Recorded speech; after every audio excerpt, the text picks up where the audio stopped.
Hi everybody, I'm Corey McCoy, the product team lead here at Biosero, and thank you for joining me for this talk today. And it's a pleasure to join you all for this remote SLAS. Today our talk is about using lab automation software to really get the most out of your equipment. And the question I want to focus on today is what really makes that automation solution worth implementing. Equipment, lab equipment, whether it's a single piece of equipment or a network of massive work cells, it's really going to fall on the usability spectrum. It's going to fall somewhere between paperweight and world-changing. How do we nudge that solution more toward that world-changing side of that spectrum? And these are three principles that we have seen at Biosero as we've implemented solutions over the years. In fact, we identified these before we ever built our lab automation software. We saw these principles at work in the field. And when we built our lab automation scheduler, Green Button Go, which I'll talk about during this talk, we applied these principles. First of all, it has to be smart enough that you can truly walk away from it. If it's calling a scientist back consistently to make decisions, then it's not fully implementing an automation solution. It needs to be recoverable. Lab automation is an incredibly dynamic field. It is incredibly complex. And while it's critically important to avoid errors, it's also important to provide the flexibility that if in this changing environment, if something unexpected comes up, that the software is smart enough to respond to it, that it provides the tools necessary for a method designer to outline what should happen in different scenarios, and at runtime, in the middle of a run, it must be recoverable.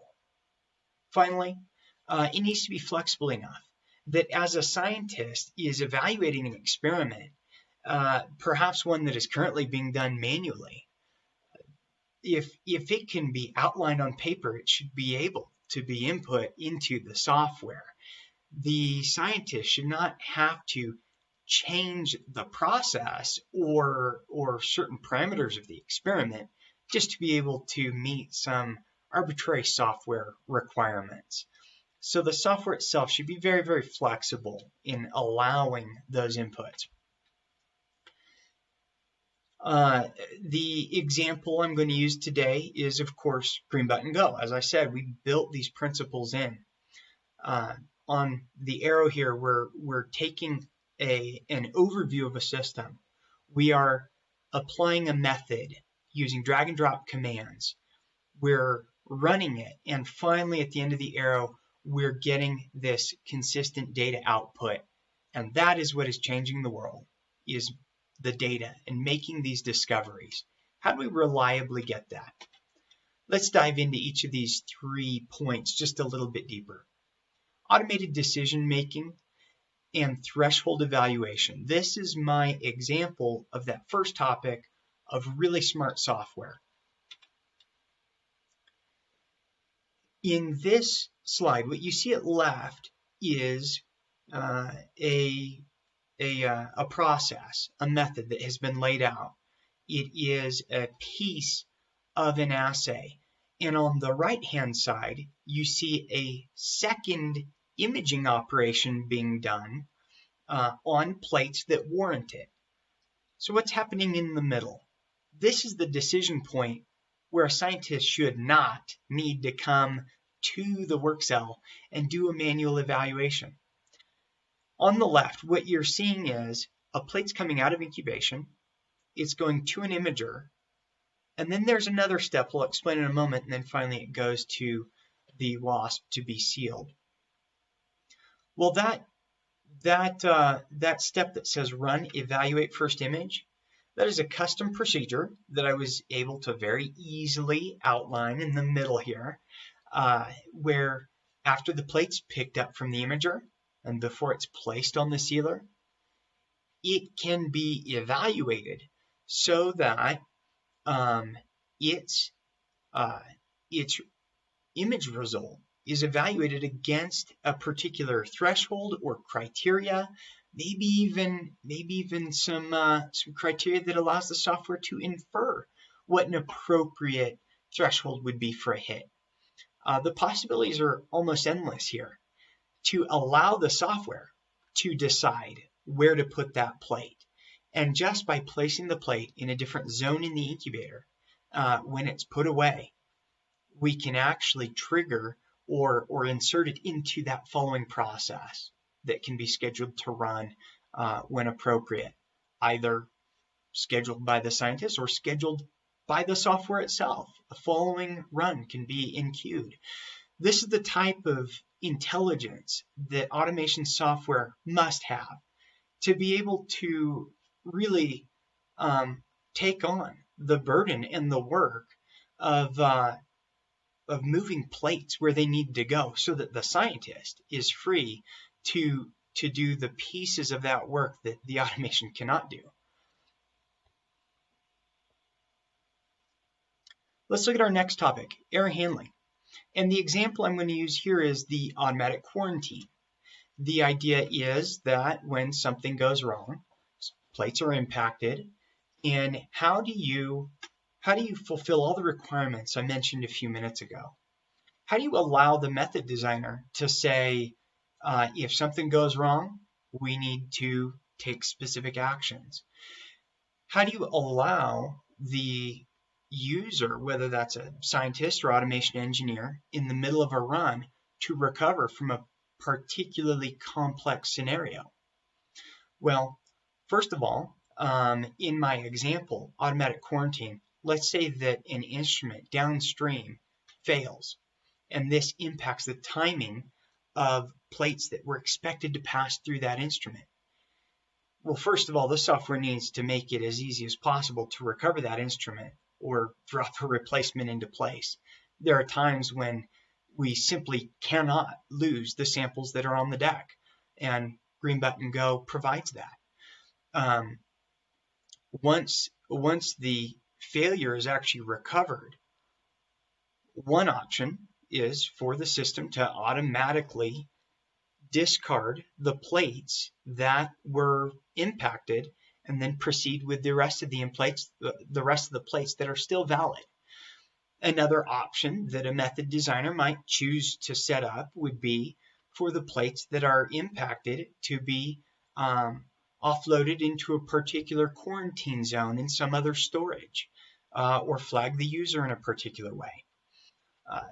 These options and many, many others are available in Green Button Go. And the key, one of the absolute keys, is that when something does go wrong, the software needs to do what it can to resolve the issue, and then it needs to provide the flexibility and the tools for a human to take the desired action, recover it, move it forward so that those precious samples aren't lost. Let's hit our third topic, achieving your method goals. And this is actually a fairly broad one because there's such a variety of work that scientists do in the laboratory that they're automating. And as they're doing this world-changing work, they should not be held to arbitrary constraints as they're implementing these high-throughput solutions. So the first example I want to use is configurable storage. There have been scenarios and software packages historically that would force you to decide ahead of time what plates are going to run through a particular experiment. And there are scenarios where that might make sense, but for Green Button Go, the default operation is to really allow plates to be added dynamically. And for many of our customers, this is paramount, that they're in a dynamic and complex environment where new plates are constantly being sent to the system, and they need to be able to insert those into the schedule at will.